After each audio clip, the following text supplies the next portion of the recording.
Bueno, vamos a revisar unos PDFs que vienen en nuestra plataforma y vamos a hacerlo lo más rápido posible, ¿sí? Vamos a ver herencia, método constructor y vamos a ver si terminamos polimorfismo, ¿ok? Bueno, algunas cosas ya las vimos, vamos a repasarlas y vamos a hacer rápido, vamos a revisar rápido los ejemplos. Empezamos con el de herencia, ¿sí? A ver, por favor, ábranlo.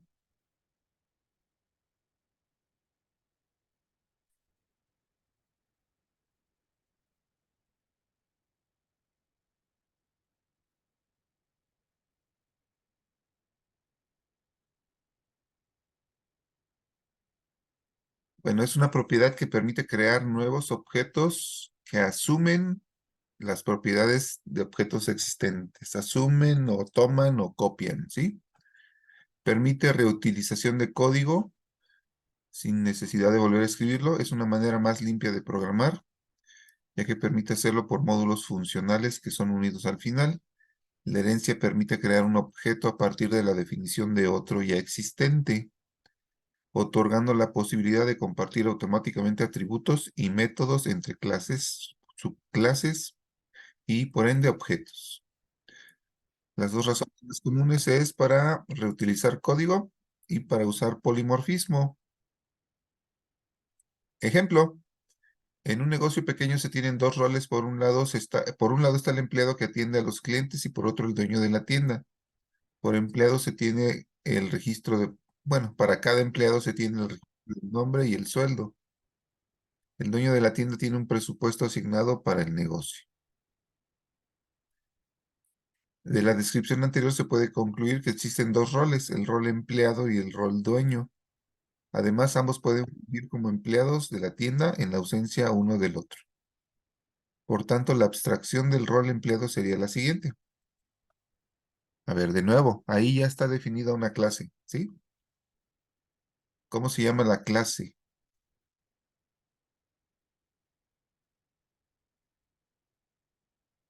Es UML, ¿sí? ¿Cómo se llama la clase que está en la pantalla?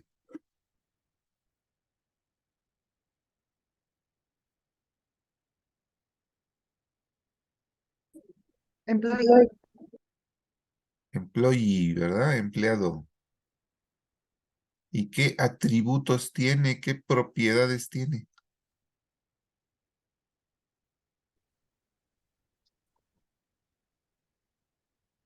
El nombre y sueldo. Nombre y sueldo, ¿sí?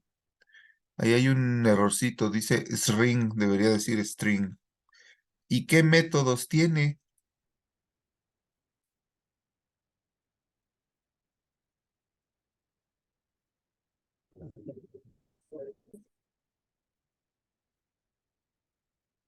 Set y get del sueldo. Ah, y Set y get el nombre. get el nombre. Tiene 4 métodos, ¿vale? Ok, ya debería ser fácil para ustedes ver un cuadrito de estos y decir, ah, es una clase que se llama así, que tiene estos atributos y que tiene estos métodos, ¿sí? Siempre es así, siempre están en este lugar, ¿vale? Y aquí está el dueño, ¿ok? Nombre, sueldo, presupuesto, get y set de sueldo, get y set de nombre y get y set de presupuesto.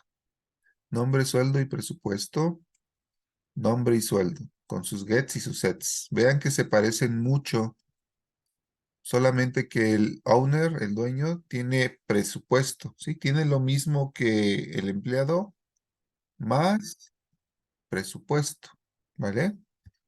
En ese caso tenemos dos clases que se parecen mucho y es lo que nos da pie o entrada para decir, ah, puedo hacer herencia, ¿sí? Para no estar escribiendo lo mismo en cada una de las clases, puedo hacer herencia, ¿sí? Dice, el rol dueño tiene atributos y funcionalidades comunes al rol empleado. El rol dueño se puede desempeñar como un empleado. Se tendrían que escribir de manera repetida atributos y métodos comunes para ambos roles. Ajá, en estos casos se ocupa la herencia y la jerarquía quedaría así. podemos declarar a la clase empleado, ¿sí? Y luego declarar a la clase owner haciendo que herede de empleado. Vean cómo en medio, en donde está en color negro, en medio hay una flechita que se ve un poco pequeña, ¿sí? Pero se alcanza a ver. Una flechita que apunta hacia arriba, ¿sí? En UML eso significa herencia, ¿sí? Estamos heredando de una clase, ¿sí? Entonces, fíjense cómo owner no tiene nombre ni sueldo, pero como está heredando de employee, entonces sí los va a tener, ¿sí? Es como si se los escribiéramos ahí directamente en owner, pero no es necesario porque las está heredando. Lo único que le vamos a poner a owner es lo que le hace falta, o sea, presupuesto con su get y su set, ¿sí? Todo lo que está arriba en employee lo va a heredar owner. Significa que un objeto de tipo owner va a tener nombre, va a tener sueldo y va a tener presupuesto, ¿sí? Y también va a tener set sueldo, set nombre, set presupuesto y get presupuesto. Cuando creen un objeto de tipo owner va a tener todas esas características, ¿vale? Vamos a ver. Aquí está la clase empleado, employee. Vean que tiene su nombre y su sueldo y sus sets y sus gets, ¿sí? Aquí están. Y aquí viene lo nuevo, ¿sí? La clase owner. Fíjense cómo dice class owner, ahí en el cuadrito negro. Extends employee, ¿sí? Cuando ustedes ponen extends, están diciendo hereda de, ¿sí? Extiende employee. Toma, toma la forma de employee y la agrega a su propia forma. Vean cómo la clase owner nada más tiene presupuesto con su set y su get. Ahí no está escrito nada de del sueldo ni del nombre, ¿sí? No existe ahí, no está escrito. Y sin embargo, sí va a existir, ¿vale? Aquí está una clase de prueba con su main, ¿sí? Vean que se crea un empleado que se llama Juan, le ponen un sueldo de 6,000, ¿sí? Vean que se crea un objeto que se llama owner, que se llama José, y le ponen un sueldo de 20,000 y un presupuesto de 50,000. Pero dense cuenta cómo en el objeto O hay un set nombre y un set sueldo. Y sí funciona, ¿sí? ¿Por qué? Porque owner heredó de employee. Tiene, tiene sus atributos y tiene sus métodos, ¿vale? Díganme, ¿dudas ahí?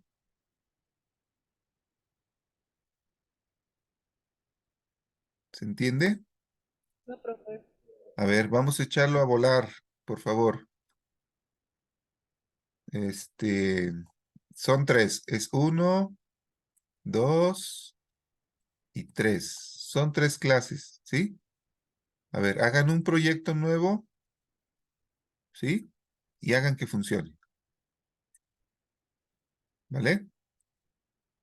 A ver, háganlo muy rápido, 5 minutos, son 9:26, ¿sí? A las 9:31. A ver, échenlo a andar en su NetBeans, por favor.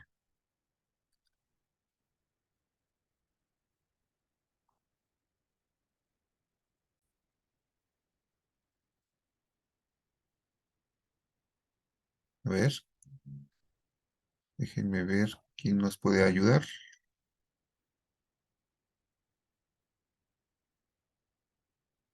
Frida Regina anda por ahí.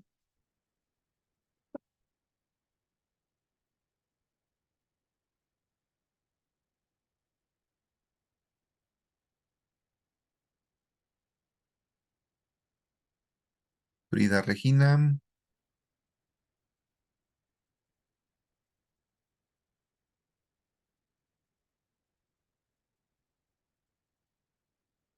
Y la Regina a la 1, a las 2, a las 3.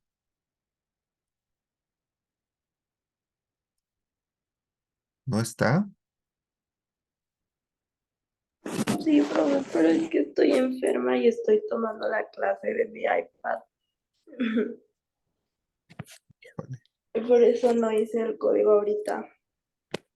No, A ver, Gallegos, Villa, ¿nos puede ayudar? Sí, profesor. Tuve algunos problemas aquí con el código, entonces para ver si me puede ayudar a solucionarlos. Sí, de eso se trata. Muy bien.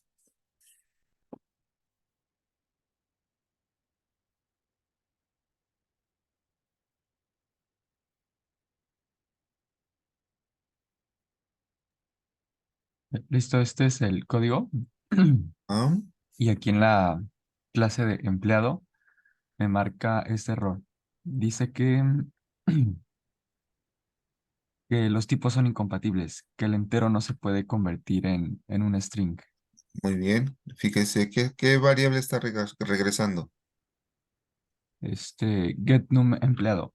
Ajá, pero la variable que está regresando es num empleado, ¿sí? Sí, ¿De qué tipo es num empleado? Ahí arriba, fíjese, la declaró de tipo entero. entero, ¿sí? Y su método dice que es string. Ok. Muy bien, ya Y, corresponde. y este fue el segundo error que me mostró. Me dice que el método de aumentar sueldo no puede ser referenciado desde un contexto estático. Ok, pero es que no tenemos aumentar sueldos, ¿sí? Bueno, en el código que copié de de la guapa sí venía aumentar sueldo. A ver, déjeme ver, porque luego la guapa tiene cosas bien raras. Bueno, no la guapa, el PDF. Ah, ¿En qué clase es? En prueba empleado. sí, prueba empleado. Yo creo que está haciendo otro. ¿No eran las primeras tres nada más? Sí, está haciendo otro ejercicio. Sí eran los primeros tres que me salieron aquí de la guapa, pero sí me di cuenta que viene un poco distinto. Pero a ver, No sé pero si no es la guapa. Ahorita estamos en el Herencia. documento que se llama herencia. Este que está en pantalla. No, ustedes no lo vean. El que está, es un PDF que se llama herencia. Ok, ya lo encontré. Sí, lo confundí porque yo abrí la guapa, precisamente la de herencia. No. Habrá el PDF de herencia. Sí, ya lo tengo aquí a la mano. Pero a ver, pero más bien ahí es prácticamente lo mismo. Nada más quite esa línea. ¿Sí? Esa no va. Y bueno, lo importante es que tenga las otras dos partes. A ver, vea su clase gerente. Ok, ahí está, gerente, extiende empleado, ¿sí? Y se le agrega presupuesto. Y ahí puede quitar, asignar presupuesto. Esa ahorita no viene en nuestro ejemplo. Listo. Listo. Ah, ahora sí, a ver, córralo.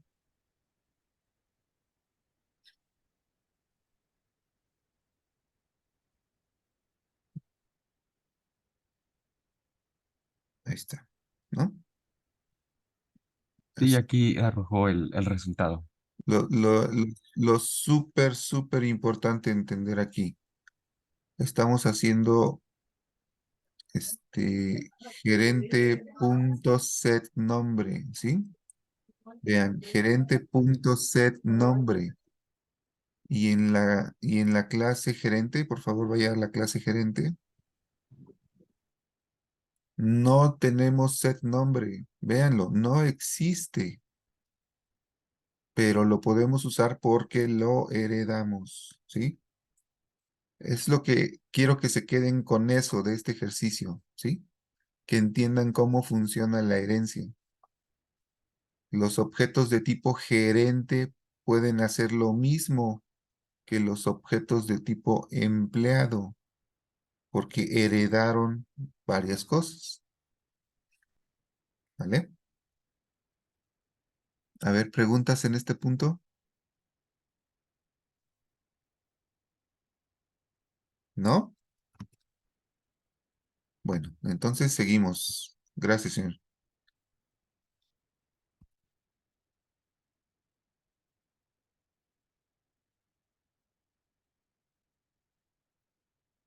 Bueno, seguimos con nuestro PDF de herencia. ¿Sí? Ahí están las clases que hicimos. Bien. Siguiendo con el tema de herencia, pero viendo una aplicación, ¿sí? El método toString. Ya lo hemos visto. Acuérdense que el método toString se llama cuando imprimimos algún objeto o alguna, bueno, sí, algún objeto.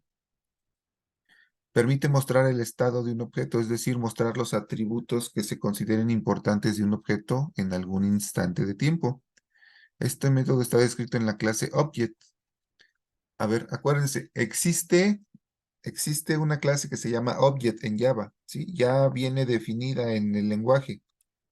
Cada vez que nosotros hacemos una clase, cualquier clase, esa clase ya hereda de Object sin que nosotros le digamos, ¿sí?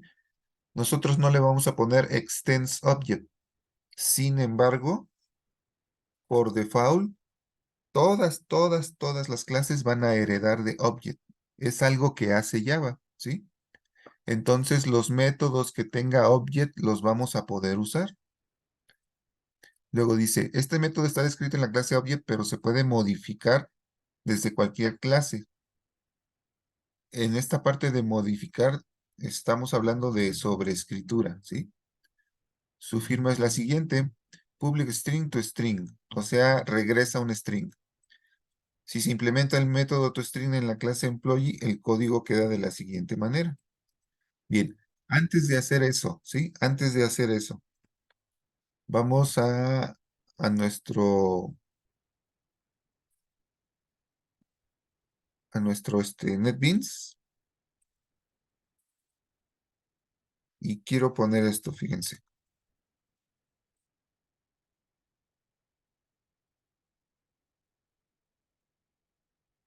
Parece que hay por ahí un errorcito.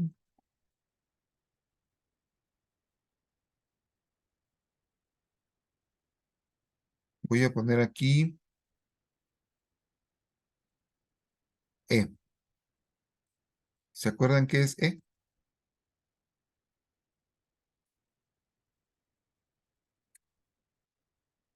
El objeto empleado. El objeto empleado, ¿sí? ¿Qué pasa si yo imprimo así, tal cual, nada más E, el objeto empleado? Lo que va a pasar es que se va a ejecutar el método toString de ese objeto. Y lo que me regrese ese método toString es lo que se va a imprimir en pantalla. ¿Vale? Ahora, ¿ven aquí un método toString en el empleado?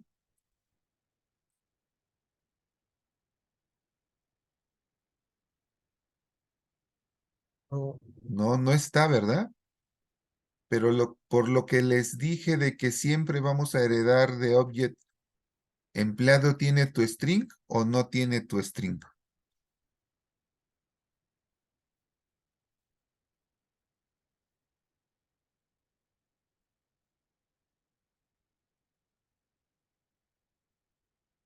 Lo acabamos de leer, a ver.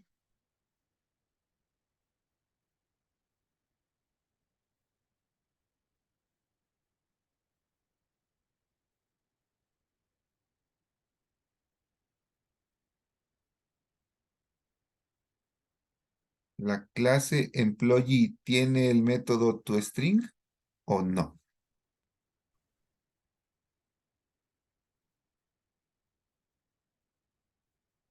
no, ¿No?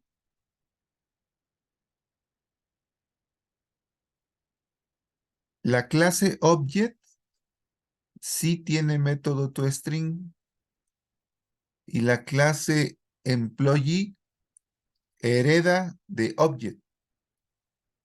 Por lo tanto, la clase employee ¿tiene el método toString? Pregunta. Sí, sí lo tiene, ¿sí?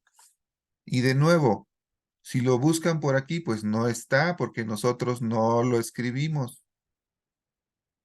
Pero si recuerdan lo que les dije, es una regla del lenguaje. Ok, Martínez García dice que sí. ¿Es una regla del lenguaje? Sí. La clase employee sí tiene un toString porque lo hereda de object. ¿Sí? Pero aquí no dice extends object.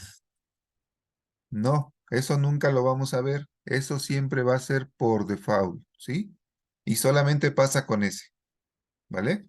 Entonces no vamos a encontrar esto, pero tenemos que pensar que está sucediendo, ¿sí? Entonces, fíjense qué pasa cuando yo lo corro.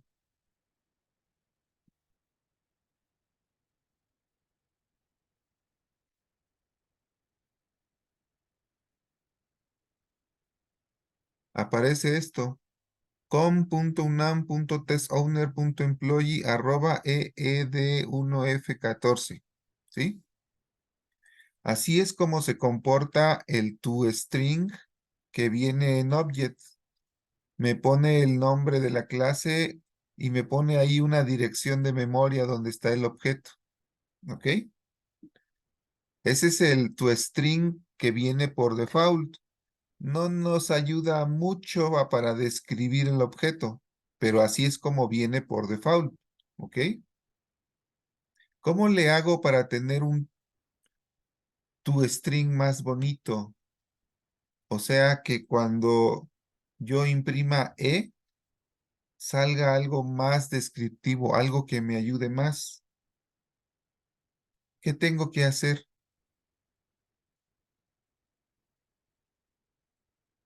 A ver si me lo pueden decir con las palabras de los conceptos de programación orientada a objetos.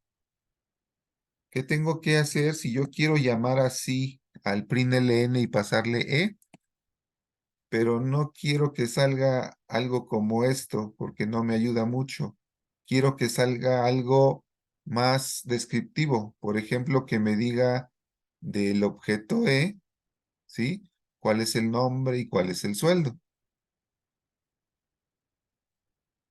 Vean que Poner un, aquí lo hicimos a mano, ¿sí? Nosotros fuimos poniendo cada pedacito que queríamos que saliera. Pero si lo hago nada más con la E, a ver, ahora sí dígame, perdón.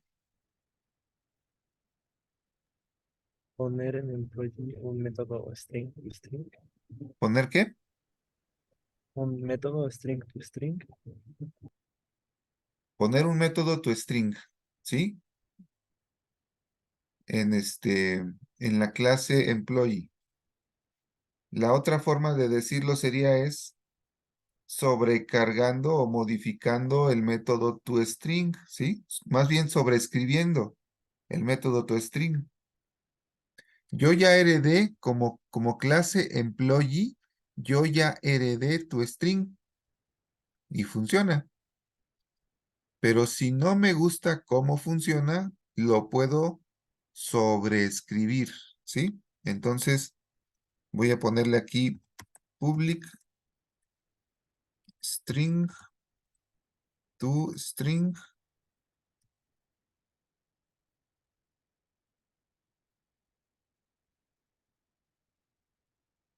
y le voy a poner return. Fíjense, le voy a poner ahorita algo muy sencillo. Soy un empleado.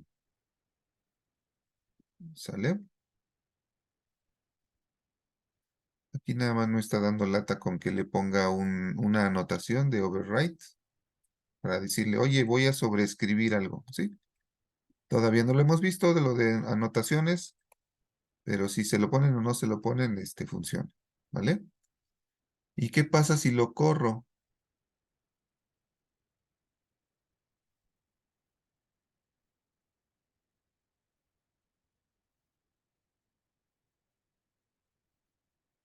Vean que cuando yo imprimí E, puso soy un empleado, ¿sí? Yo más bien lo que quiero es algo como esto. Voy a copiarme este println, ¿sí? Me voy a ir a empleado. En vez de soy un empleado, voy a poner, no voy a imprimirlo, voy a regresar la cadena. Le voy a quitar el system.println y voy a dejar la pura cadena, ¿sí? Como estoy dentro de la clase, no necesito ponerle que es del objeto E. Tengo que llamar a getNombre y a getSueldo. Ujú. Vean cómo yo armé la cadena ahí dentro del objeto con los valores del objeto, ¿sí? Incluso ni siquiera necesito llamar a getNombre, ¿no? Podría usar directamente las variables. Pero vamos a ver si funciona.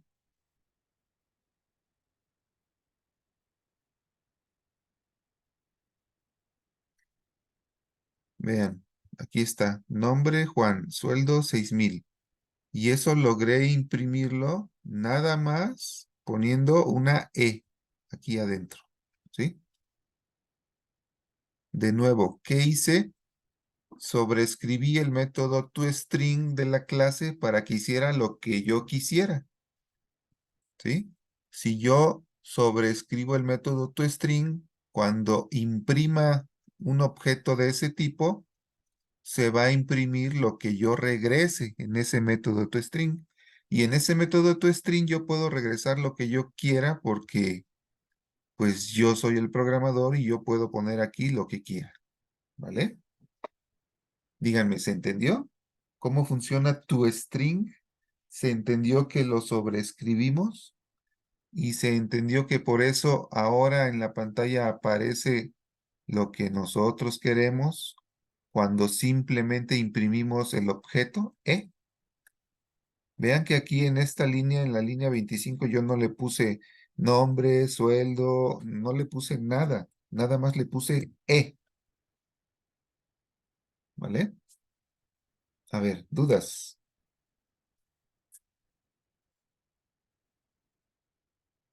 No, profe. A ver, esta parte es difícil de entender, ¿sí? Porque me da algunas reglas que son del lenguaje. ¿Ok? Uno, todas las clases heredan de object, aunque no me aparezca ahí por ningún lado. Lo hace de manera implícita. ¿Sí? Eso lo tengo que saber. La clase object ya tiene definido tu string, ¿sí? Yo puedo sobreescribir tu string según me convenga, ¿ok? Y el método toString se llama cuando quiere imprimir o se quiere escribir en pantalla el objeto, así simplemente, ¿sí? Cuando yo escribo un entero, se puede imprimir de una forma. Cuando yo escribo un float, se puede escribir de una forma. Cuando yo escribo un employee, se puede escribir de una forma. ¿Cómo? Ah, así como diga el método toString. ¿Vale? Dudas, jóvenes, dudas. De verdad, dudas.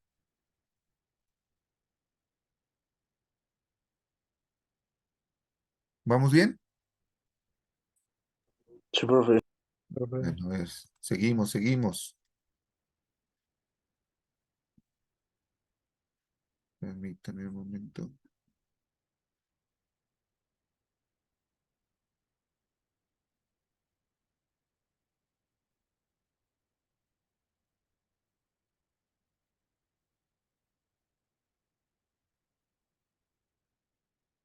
Un momentito, permítanme.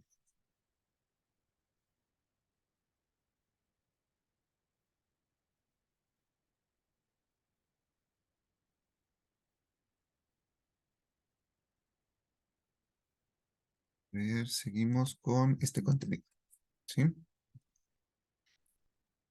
Sobre escritura, a partir de un método definido en la clase base, esta propiedad permite modificar su comportamiento en la clase derivada. ¿Sí?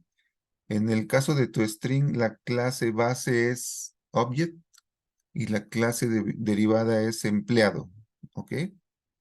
y lo que vamos a hacer es modificar su comportamiento.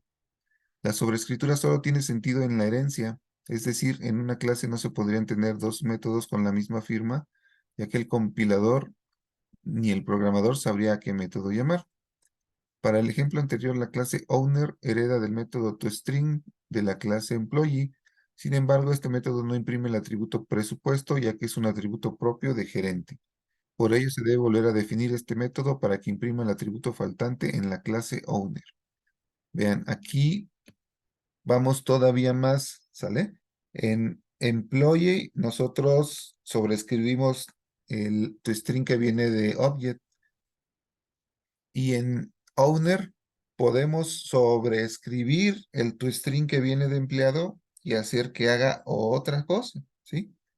Se vale hacer eso. Lo puedo sobreescribir las veces que sea necesario, ¿sale? Bueno, este ya no lo vamos a hacer, pero es importante entenderlo. Aquí lo que está pasando es que en owner estamos sobreescribiendo el toString que llegó de empleado, ¿sí? Y podemos hacer otra cosa. En este caso, la otra cosa es, pues, imprimir presupuesto, ¿sí? Que en empleado no lo teníamos, ¿vale? Ahora déjenme ver. Bueno, dice, la clase testOwner puede simplificarse más, ¿sí? ¿Por qué? Porque ya no necesito poner sueldo y get sueldo, nombre, get nombre, ¿sí? Simplemente vean que los println ya nada más traen y el objeto O, ¿vale? Que fue lo que nosotros hicimos. Listo, terminamos con ese documento, ¿vale?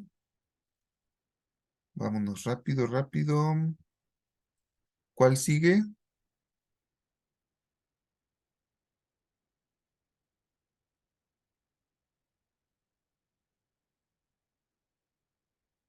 Jóvenes, ¿cuál sigue?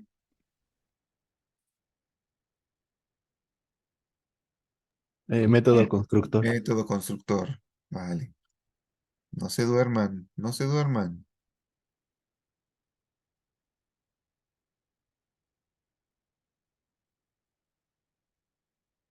El método constructor también ya lo revisamos, pero vamos a darle una repasada, ¿sí?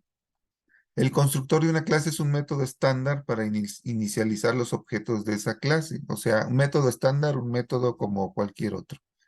Esta función se ejecuta siempre al crear un objeto. Esta función se ejecuta siempre al crear un objeto. Abusados. Si no se declara un constructor explícitamente, el sistema crea un constructor por defecto sin argumentos. Cuando se define un constructor de manera explícita, o sea, cuando nosotros lo escribimos, el constructor del sistema se elimina y es sustituido por este o los constructores definidos. Las características principales de los métodos constructores son: el nombre del constructor tiene que ser igual al de la clase, puede recibir cualquier número y tipo de argumentos, no devuelve ningún valor, ni siquiera void. El constructor no es miembro más de una clase, por lo tanto solo es invocado cuando se crea el objeto con el operador new y no se puede invocar explícitamente, ¿sí? En ningún otro momento. Yo no puedo llamar al constructor. Los constructores proveen un mecanismo eficiente para inicializar objetos, ¿sí? Por ejemplo, para agregar valores a los atributos de la clase empleado, se realizaba lo siguiente. Se crea el objeto y luego se pone set nombre y set sueldo, ¿sí? Si lo hacemos en el constructor, directamente le podemos pasar los dos valores Juan y 6000 al constructor y ya no tenemos que hacer set nombre y set sueldo, ¿vale? Sobrecarga. La sobrecarga de métodos permite usar el mismo nombre de un método en una clase, pero con diferentes argumentos y opcionalmente con diferentes valores de retorno. Los métodos sobrecargados hacen más cómoda la implementación de un objeto y por ende la utilización de los métodos. Los métodos sobrecargados tienen las siguientes características: deben tener el mismo nombre, deben cambiar la lista de argumentos, pueden cambiar el valor de retorno, pueden, pueden cambiar el nivel de acceso, o sea, cambiar de público a privado. Cuando se llama un método sobrecargado, ya sigue algunas reglas para determinar el método concreto que debe llamar. Si existe el método cuyos argumentos se ajustan exactamente al tipo de los argumentos de la llamada, se llama ese método. Si no existe un método que se ajuste exactamente porque los tipos no son iguales, se intenta promover los argumentos actuales al tipo inmediatamente superior, upcasting o cast implícito, y se llama el método correspondiente. Ahí tiene que ver con que a lo mejor estoy utilizando un float y no encuentro un float, sino que me pasan un entero, ¿sí? Si tengo valores que son compatibles, los puedo llamar. Si solo existen métodos con argumentos de un tipo más restringido, el programador debe ser un cast explícito, ¿sí? Recuerden cómo se hace el cast explícito. Ponemos entre paréntesis el tipo al que queremos convertir en la llamada, responsabilizándose de esta manera de lo que puede ocurrir. El valor de retorno no influye en la elección del método sobrecargado. En realidad es imposible saber desde el propio método lo que se va a hacer con él. No es posible crear dos métodos sobrecargados con el mismo nombre que solo difieran en el valor de retorno. Recuerden, en lo que nos vamos a fijar para ver que son diferentes es en los argumentos, ¿sí? En los parámetros que nos pasen. Aquí está un constructor que recibe dos valores, ¿sí? Es el que mencionábamos hace rato. Si en el constructor ya guardo el nombre y el sueldo, ya no necesito hacer un set nombre y un set sueldo después, ¿sale? Y solamente tengo que poner la línea employee y es igual a new employee Juan 6000. Si no se declara explícitamente un constructor, Java genera un constructor por defecto llamado constructor no args, o sea, no argumentos o sin argumentos. Por ejemplo, para la clase employee, el constructor no args es esto. Fíjense, employee y vienen las llaves y aunque vienen juntas, no importa. Recuerden que al compilador no le interesa eso. No hay nada entre las llaves, entonces no hace nada ese método. Ese constructor no hace nada. Es el constructor por default, ¿sí? Este constructor tiene el mismo nombre y tipo de acceso de la clase y no recibe argumentos. Es importante aclarar que lo primero que se realiza dentro del método constructor es la reservación de memoria dentro del heap para todos los atributos del objeto. Es posible declarar más de un constructor con la condición de que todos reciban parámetros distintos, ¿sí? Es la sobrecarga. Ya habíamos visto sobrecarga. Permite que un objeto pueda inicializarse de varias formas. Bien, tenemos la clase empleado. A ver, platíquenme. ¿Cómo son los constructores de la clase empleado que se está viendo en pantalla? ¿Cuántos tenemos? 2. Dos. ¿Cómo es el primero? ¿Qué recibe?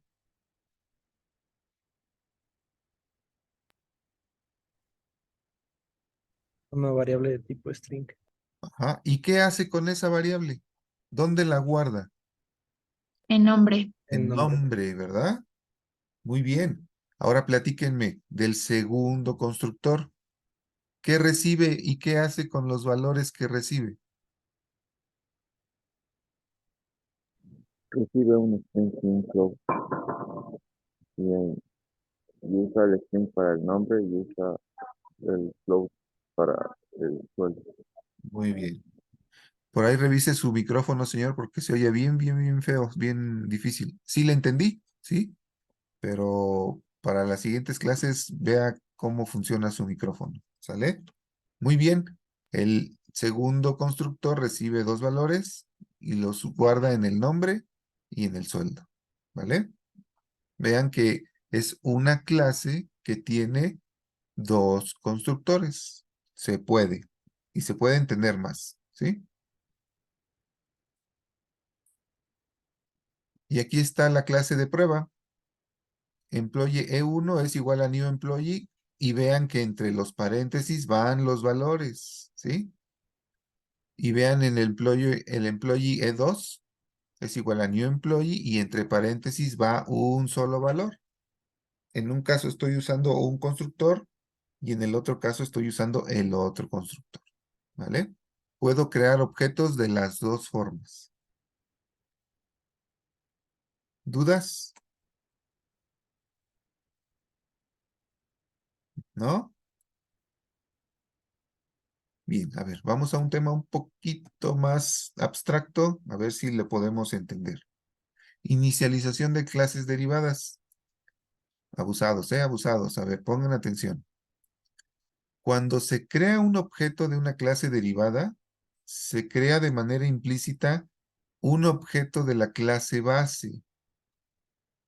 Fíjense en eso, ¿eh? Cuando yo creo un objeto que heredó, se crea implícitamente un objeto de la clase de donde estoy heredando. La creación de objetos de la superclase es la clase papá o la clase mamá, ¿sí? La clase de la cual estoy heredando. Se realiza hasta que se llega a la clase object. Ok, este párrafo está medio feo. Lo que quiere decir es que cuando yo creo un objeto, de manera implícita creo un objeto de donde heredé. Y ese a su vez, si hereda de otro, crea un objeto de ese tipo. Y ese a su vez, si hereda de otro, crea un objeto de ese tipo. Y así vamos subiendo, subiendo, subiendo hasta que llegamos a la clase object, ¿sí? Que es la primera. ¿Vale? Cuando se crea un objeto de una subclase, implícitamente se hace una llamada al constructor noargs. Fíjense, eso es bien importante, de la clase base. Por lo tanto, es importante que cuando se modifica un constructor, se cree de manera explícita un constructor sin argumentos para crear objetos simples, sin inicializar valores. En caso de que no exista un constructor noargs en una clase base, el compilador marca un error indicando que el constructor sin argumentos no se encuentra en la clase base. Muy abusados. Si yo no declaro constructores, ese constructor noargs existe. Pero si yo declaro uno, ¿sí? Uno diferente, entonces por default ese constructor noargs no se crea, ¿eh? No se va a crear implícitamente. Si lo necesito, lo tengo que poner explícitamente, o sea, lo tengo que escribir, ¿vale? Entonces van a ver que de repente se les desaparece ese constructor noargs porque ustedes pusieron otro. Ejemplo de la jerarquía employee con uso de constructores sobrecargados. Bueno, tenemos la clase empleado y vean cómo declaran tres constructores, ¿sí? Los que ya habíamos visto, el que recibe un string, el que recibe un string en float, y antes ponen el que está vacío. ¿Ya vieron? Pusieron ahí el constructor employee totalmente vacío, ¿vale? Y aquí está owner, la clase owner, ¿sí? Owner también le pusieron su constructor totalmente vacío y otros dos, uno, dos, y otros tres constructores, ¿sí? ¿Cuántos constructores tiene esta clase?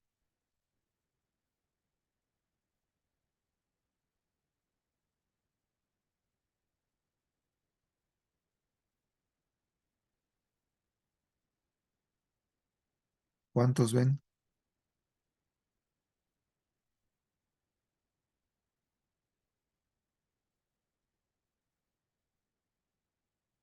¿Jóvenes? Es la Tiene clase tres owner. constructores. No, sí, tiene tres constructores. ¿Cuántos? No, cuatro. Cuatro. Sí, está el owner solito, está el owner que recibe un string, un float y un float, está el owner que recibe un string y un float, y está el owner que recibe un string. ¿Sale? Ya tenemos una clase con 4 constructores, ¿sí? ¿Se puede dar el caso? Bueno, y aquí está la clase testOwner, donde se crean objetos de tipo owner y objetos de tipo... Ah, no, son 3 de tipo owner con probando los 3 diferentes constructores, ¿vale? Vean cómo dice new owner y le pasan 3 parámetros, o new owner, 2 parámetros, o new owner con 1 parámetro, ¿vale? Ok, lo que hay que entender ahí es que podemos tener muchos constructores y que cada uno tiene sus diferentes parámetros. Bien, ¿dudas con eso?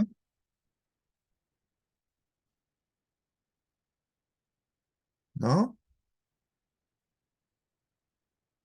Bueno, si no hay dudas, terminamos este documento, ¿sí? ¿Cuál sigue? Polimorfismo. Polimorfismo. A ver, déjenme ver. ¿Puede volver a explicar el método constructor vacío? Ok, muy rápido. Voy a repetir lo que es bien importante y es importante porque nos va a generar errores cuando estemos programando y si no lo entendemos no vamos a poder explicarlo, ¿sí? A ver, déjenme ver.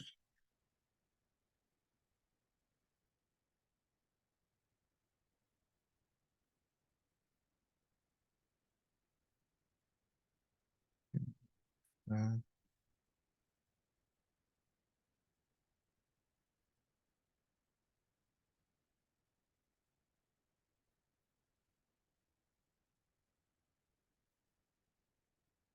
yo creo que es aquí.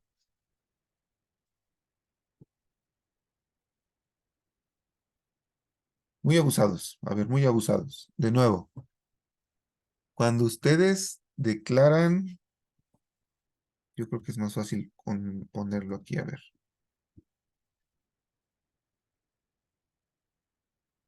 Aquí está, miren. Aquí tengo una clase, ¿sí? Se llama owner, ¿vale? La clase owner, les pregunto, ¿la clase owner tiene un constructor?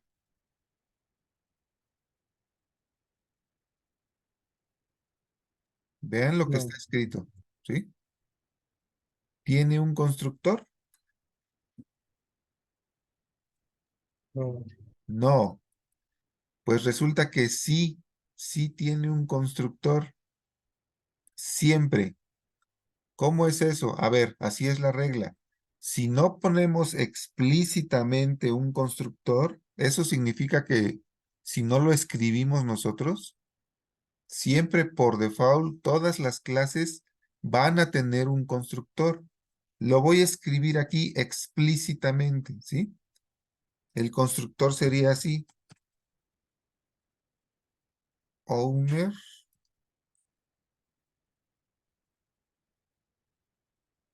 así. Vean, no recibe ningún parámetro y no hace nada. Si yo no lo escribo, este existe, ¿sí? O sea, tenerlo así o tenerlo así es lo mismo, ¿sí?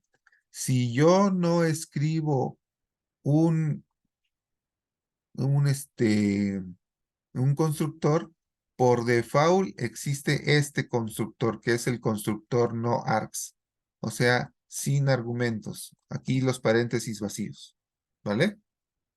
Ahora, si yo voy a ponerle aquí un float p y voy a decir que presupuesto es igual a P. Si yo declaro un constructor, así, díganme, ¿cuántos constructores tiene esta clase? Uno. Uno, ¿sí? A lo mejor podríamos querer decir que tiene dos, ¿sí? Porque tiene ese que recibe un float y tiene el constructor por default que siempre tienen las clases. Bueno, pero la regla es diferente. Resulta que si yo pongo un constructor, ¿sí? Si yo ya declaro explícitamente un constructor con otra forma, el constructor por default ya no se le agrega a la clase, ¿sí? Ya no existe el constructor sin argumentos. Así funciona en Java, ¿ok? Entonces, si yo no escribo nada, tiene un constructor. Y si yo le pongo un constructor, nada más tiene ese constructor, ¿vale? Ya no le agrega el constructor por default. Eso es bien importante entenderlo porque de repente nos van a marcar error los programas donde dice, oye, tu clase ya no tiene el constructor vacío y no vamos a entender por qué, ¿sí? Si no sabemos la regla, ¿vale? Ese es uno de los principales conceptos que quiero que entiendan, ¿sí? ¿Por qué se desaparece el constructor por default cuando nosotros ponemos uno nuestro? Y si quiero que exista el constructor por default, mientras también tengo otro constructor de otro tipo, con otra forma, entonces lo tengo que escribir, ¿sí? Vean cómo aquí nada más le quito los espacios a las llaves y ya lo tengo así como viene en el documento, ¿sí? Vean, ahí están las llaves juntitas, pero es exactamente así que así, ¿sí? Es exactamente lo mismo, ¿vale? Bueno, ¿más preguntas?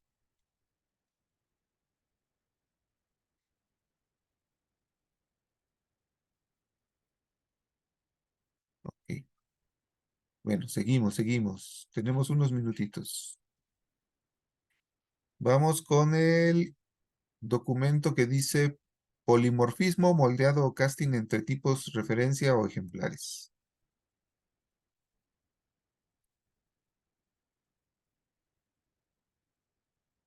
Bien. Vamos a tratar de entender. Este es uno de los temas más complicados, ¿sí? Vamos a tratar de entenderlo. El polimorfismo se refiere a la habilidad de tener diferentes formas. Asimismo, el término is-a se refiere a la pertenencia de un objeto con un tipo, es decir, si se crea un objeto de tipo A, se dice que el objeto creado es un A, ¿sí? En la jerarquía de clases, el polimorfismo aumenta, ya que el objeto puede adquirir la forma de su clase base y la forma de la clase base de su superclase hasta llegar a object. En Java, cualquier objeto que pueda comportarse como más de un is-a puede ser considerado polimórfico. Ahorita en el ejemplo vemos esto. Debido a que en Java todos los objetos se pueden comportar como objetos de su propio tipo y como objetos de la clase Object, todos los objetos pueden ser considerados polimórficos. En la jerarquía de clases el polimorfismo aumenta, ya que el objeto puede adquirir la forma de su clase base y la forma de la clase base de su superclase hasta llegar a Object. Bueno, eso ya nos lo repitieron. Por otro lado, debido a que la única manera de acceder a un objeto es a través de su referencia, existen algunos puntos clave que deben recordarse sobre las mismas. Aquí, muy abusados con esto. Una referencia puede ser solo de un tipo y, una vez declarado, el tipo no puede ser cambiado. Una referencia es una variable, por lo tanto, esta puede ser reasignada a otros objetos, ¿sí? A menos que la referencia sea declarada como final.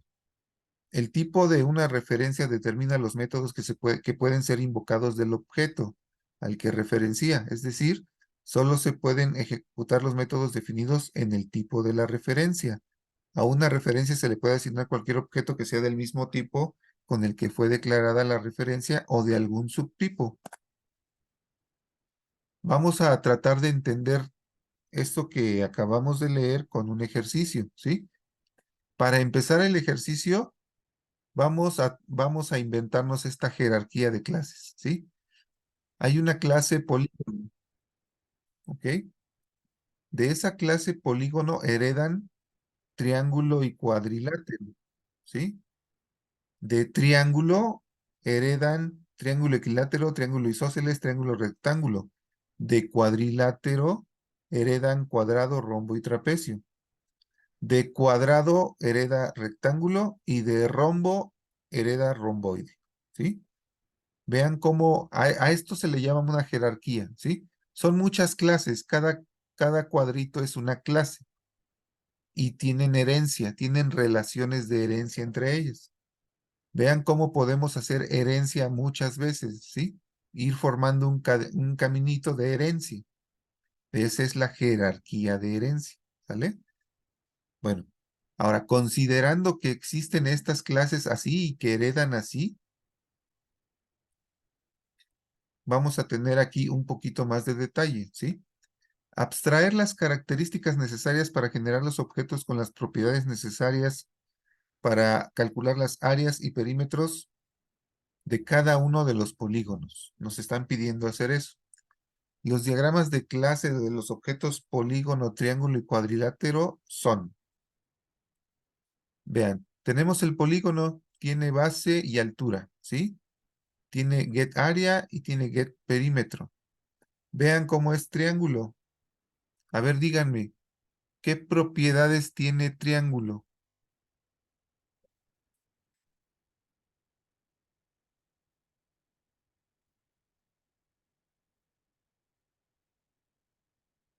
¿Qué propiedades tiene triángulo?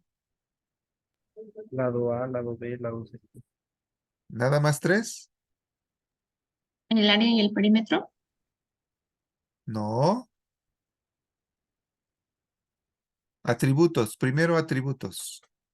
Tiene lado A, lado B y lado C, ¿verdad? Pero está heredando de polígono. Entonces, ¿qué otros atributos tiene? Base y altura. Base y altura, ¿sí? Ahora, ¿qué métodos qué métodos tiene triángulo?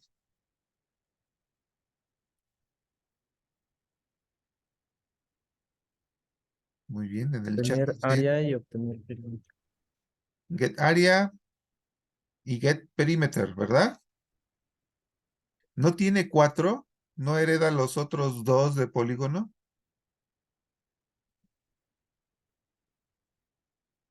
No, eso no mismo. ¿No?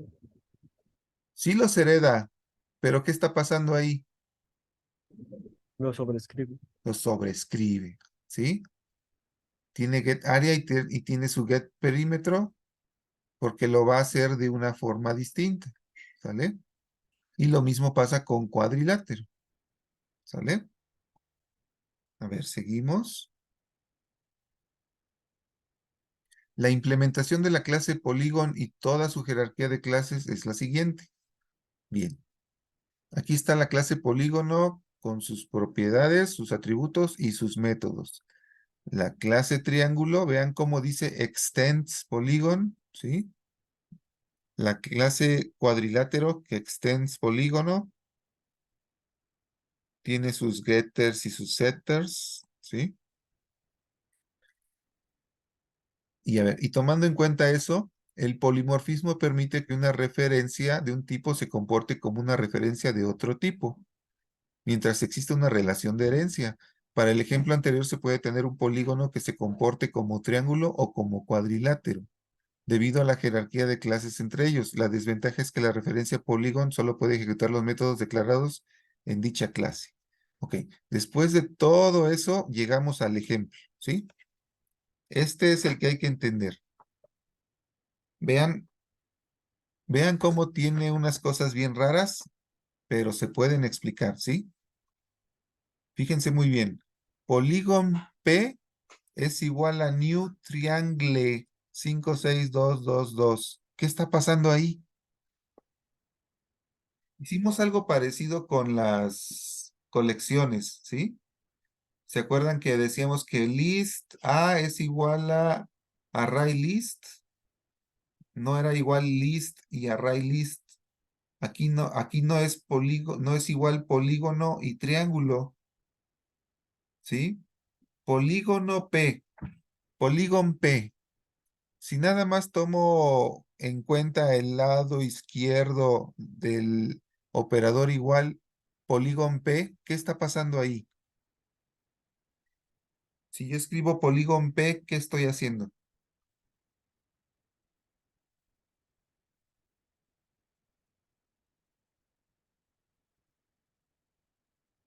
Declarando que Grabando B de tipo polígono.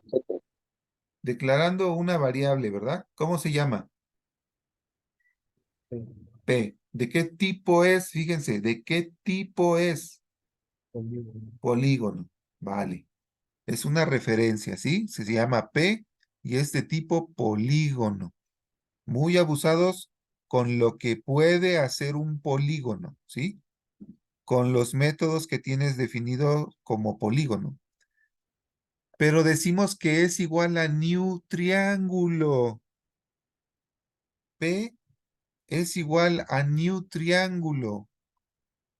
¿Cómo es posible eso? Ah, se puede hacer eso si polígono y triángulo están en una relación de herencia, ¿sí? Triángulo hereda de polígono, entonces puedo hacerlo así.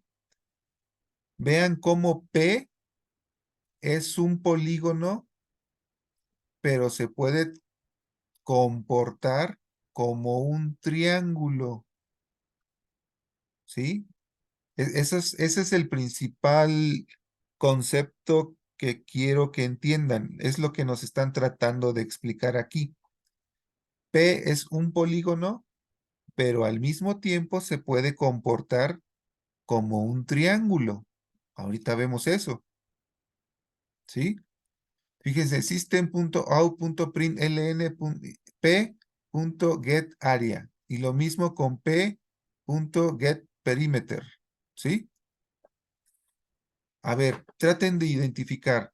Cuando yo pongo p.getArea, ¿qué código se ejecuta? En el triángulo. Ajá, pero ¿qué método getArea se ejecuta? ¿El getArea de un triángulo o el getArea de un polígono?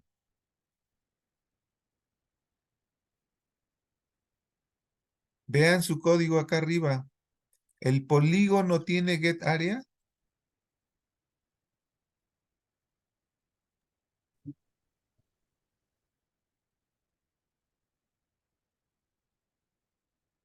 Sí, ¿verdad? ¿La alcanzan a ver? La estoy aquí señalando en azul. ¿Ya vieron que el polígono tiene getArea? Y el triángulo También. también. Tanto el polígono como el triángulo tienen un método getArea. ¿Cuál se va a ejecutar? ¿Se está comportando como un polígono o como un triángulo? Como un triángulo. Bien, fíjense, la respuesta es esta. ¿Se va a ejecutar o se va a comportar como el objeto? ¿Sí? Vean, la referencia es de tipo polígono, pero el objeto ¿de qué tipo es? Cuando ponemos el new Triángulo. triángulo, se va a comportar como un triángulo, ¿sí? ¿Vale? Es bien importante, se va a comportar como un triángulo, ¿sale? Lo mismo va a pasar con getPerimeter, porque existen los dos, pero se va a comportar como un triángulo. Y por último, ya para terminar la clase, vean que aquí hay una instrucción que está comentada, ¿sí? Tiene comentario porque no va a funcionar. Dice p.hasParallelSize. ¿Se puede ejecutar eso? hasParallelSize, ¿sí? A ver, vamos a ver el código.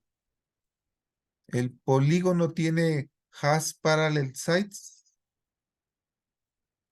No, No, no tiene. Y el triángulo,